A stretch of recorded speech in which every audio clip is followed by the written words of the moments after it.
I really want you guys to pay close attention to me this morning because as we cycle through all these news in April, you are watching the American matrix glitch in real time. The juxtaposition of what this government is doing on the global stage versus what they're ignoring in our own backyards is enough to make us lose our mind. We have a commander-in-chief threatening to blow up an entire civilization on social media while simultaneously signing executive orders to speed up the legalization of psychedelic drugs. Meanwhile, down in Louisiana, we just witnessed a horrific, gut-wrenching tragedy that breaks every statistical norm we have about Black American men. So we have a lot to unpack, but I won't be before you long. Let's start with the geopolitical theater, because over the weekend, President Trump, and we know how he is, had an absolute meltdown regarding the Iran negotiations. Our negotiations, J.D. Vance, Jared Kushner, Steve Witkoff, and supposedly headed to Pakistan to offer an Iran deal. But because Iran fired on vessels in the Strait of Hormuz, Trump posted a direct threat. He said, and I quote, "We're offering a very fair and reasonable deal.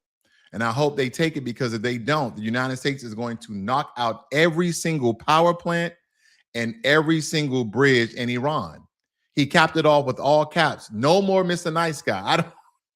I don't know if the empty threats or the threats that he may follow through with are him being nice or being psychotic, okay? And that's not to say the least of things, because he gave a whole tale of the tape about the blockade, and then at the end, he basically said they'll come down fast, they'll come down easy.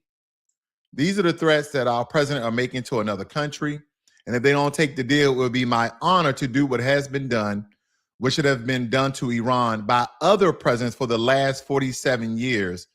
And it's time, okay, for the Iran killing machine to end, President Donald J. Trump. So this is the threat that he gave on Truth Social, his own network. And he is treating global diplomacy like an episode of The Apprentice. The uniparty loves this kind of chaos because it keeps you terrified. Not necessarily the American people in these regards, but it makes us really think about our next choices given 2028. But nevertheless, it keeps the military industrial complex fully funded. This is why he wanted $1 trillion plus for the defense budget. So if we really show how things are unpacking, because this is where the matrix really glitches, literally the day before he posts this, he was ready to plunge us into World War III. So what does President Trump do? On Saturday, he signs an executive order directing the FDA and the HHS to fast-track the review of psychedelic drugs. We're talking about, and I don't know how to pronounce some of these names, ladies and gentlemen. You need a doctor's degree to pronounce some of them at least. But Ibogaine, cyclobin, and I could be messing these up because I haven't taken any of these drugs. He allocating $50 million to states to advance these drugs for serious mental illness and severe depression, mostly aimed at veterans. And I watched this news press saying they were talking to Joe Rogan as well as Dr. Oz and some other people in the room. And it could be beneficial. I just don't know. The science is not out yet. They had 2 doctors who were there in lab coats. So again, some of the first findings that it could be a one treatment deal, and this can help a lot of our veterans. Hopefully, my mind doesn't deteriorate where my PTSD, goes astray and I have to take some of these drugs that are ongoing, that actually bring a lot of veterans to the brink of ending their own life, no less. So again, that legislation could be beneficial. I don't have enough information, or there isn't enough science to be pro bill or, against the bill, so to speak. But we should be talking about the dark irony here, because the government is stressing the American people out with hyperinflation, border chaos, and daily threats of nuclear war. And our solution is to literally legalize magic mushrooms so we can cope with the psychological damage they are causing us. I'm not knocking the medical benefits, again, of the psychedelics for PTSD. The science actually supports it to a certain degree. But we have to see the corporate finesse, because Big Pharma is about to monetize this whole spiritual trip. They are going to lock a lot of Black American entrepreneurs out of the lucrative legal psychedelic market, just like they did with the cannabis industry. Because again, when you go to a lot of these states that legalize marijuana, a lot of these, legalized marijuana shops are owned by mostly white people. And majority of the people that I've seen in line as I'm driving past all these, different shops, with it being DC, I believe in Missouri as well. We have a lot of states that legalize weed. Majority of the customers are white. Not stating that no customers are Black, because I'm pretty sure they have Black customers, white customers, Asian customers, especially in California. There's a lot of Asian customers. So as I told you guys last week, everybody smokes weed. Everybody does it. So it's not this, the Black people. We go back to, what's that famous rock concert back in the 70s where everybody was smoking weed, and they act as if the only people that smoke weed are Black people, but everybody smokes it. Native Americans smoke it. White people smoke it. Again, maybe it's a unifying drug, okay? I never seen nobody fight over a blunt. I never seen nobody fight over a joint, so to speak, okay? I never seen nobody fight over one of the tentacles of a bong, okay? But nevertheless, we're turning trauma into a multi-billion-dollar subscription service. And speaking of trauma, we have to talk about the devastating news out of Shreveport, Louisiana yesterday, because just yesterday, unfortunately, a 31-year-old Black man named Shamar Elkins committed an act of domestic violence so horrific, it shakes the very foundation of my spirit and my soul. Because during an argument over divorce, he went on a shooting rampage across multiple locations, killing 8 children, 7 of them being his own flesh and blood. The children ranged in age from 1 to 14. He shot his wife, stole a car, and was eventually killed by police after a chase. He truly was going through something, ladies and gentlemen, because we have to pause and address the reality of this. And I'm going to give you guys a quick glance of this story. Where there's a massive investigation after a mass shooting that left 8 children dead, and police are calling it a domestic violence attack and say the shootings took place at multiple locations there. And officers have identified the gunman as a guy right here on your screen, Shamar Elkins. Officers say that he was the father of 7 of those victims. Jen Sullivan is following this case and has more.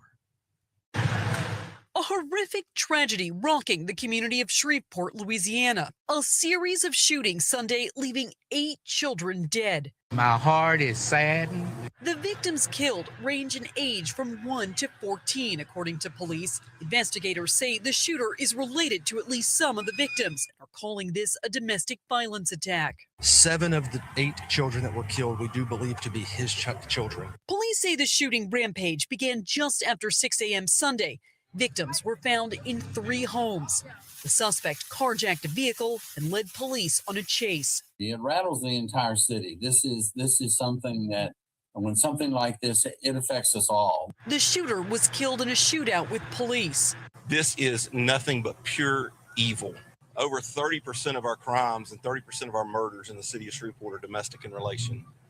Now that number has gone up. There have been at least 114 mass shootings in the United States so far this year, according to the Gun Violence Archive, and this marks the deadliest shooting in 2 years. U.S. House Speaker Mike Johnson, who represents the Shreveport area, released a statement saying, quote, "We're holding the victims, their families, and loved ones, and our Shreveport community close in our thoughts and prayers during." All right, you guys get the gist of that. So unfortunately, 8 children has lost their life behind a man who had a domestic dispute with his wife. And, I guess he just got very psychotic. What happened in Shreveport is known in criminology as a family annihilation. And I really want you guys to understand the statistics here, because historically mass shootings and specifically family annihilations, they're overwhelmingly committed by white males. It is incredibly statistically rare for a Black American man to commit a mass shooting of this specific nature, let alone exterminate his own lineage. This tells me that we are looking at a catastrophic psychological break, because Shamar Elkins was a veteran. He served in the Louisiana National Guard from 2013 to 2020. And what we're seeing is a very horrifying intersection of untreated military trauma, domestic despair, and a complex lack of mental health infrastructure for Black men. The media is going to try to use this stereotype for foundational black American men as violent. But we definitely have to push back on that because the data opposes that narrative otherwise. This is an anomaly born from a sickness that went unchecked. Okay? The media will completely ignore the mental health and, the veterans aspect of the Shreveport shooter because he is black. And when you have people who give their accounts, some of the things that they state could be very darn. During this incredibly difficult time. I'm Jen Sullivan reporting. Well, police have not identified the victims just yet. 3 other people were wounded in that attack, 2 women and a teenager. So, I mean, this is very horrific because this has been the most deadliest shooting since 2024. And again, I told you, they're going to try to reframe this because the shooter in this mass shooting of killing all these innocent children, as well as, wounding other innocent people, they're going to really using it instead to push, a broader gun control narrative that will ultimately be used to disarm law-abiding, Black American citizens. But meanwhile, that $50 million psychedelic executive order that Trump just signed will bypass Black communities entirely, in my opinion. Okay, I'm very biased on that. It will be funneled into elite, predominantly white psychotic clinics, leaving, Black veterans and Black American men struggling with deep psychological trauma to fend for themselves in a very underfunded, broken system. And again, so what is the solution? We cannot rely on the government chaotic pendulum. We cannot wait for them to fast track an executive order to save our minds. The Black American community must radically,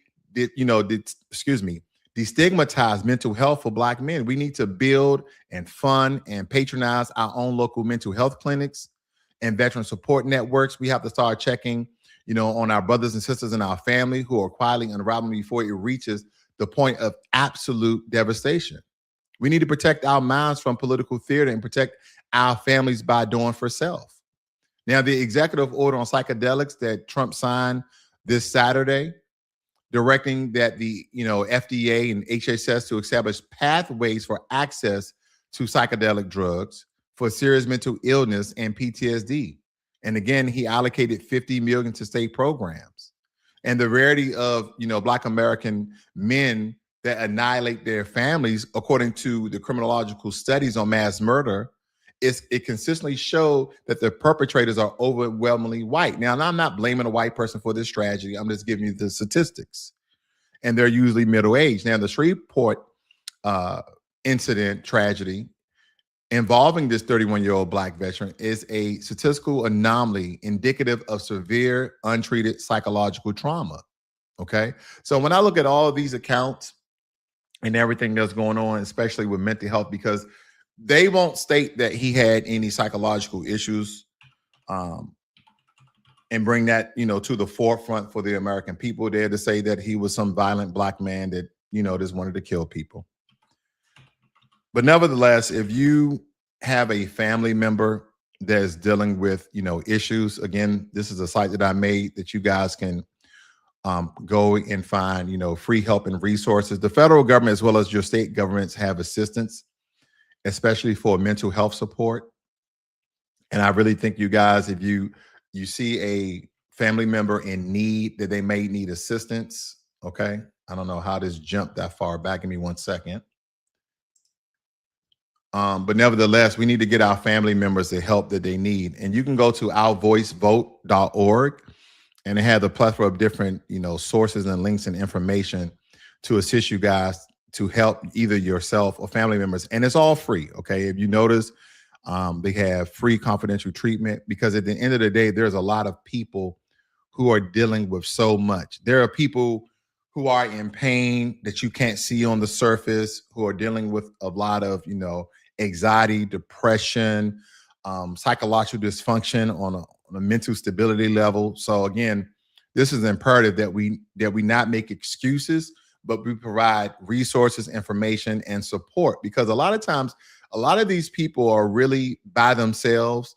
They don't like to lean towards a family member or a friend but we need to be aware if one of our friends or family members are in dire need of help and assist them. Tell them that you'll, go with them to the clinic, that you'll call with them, be a support blanket, be a support net for them.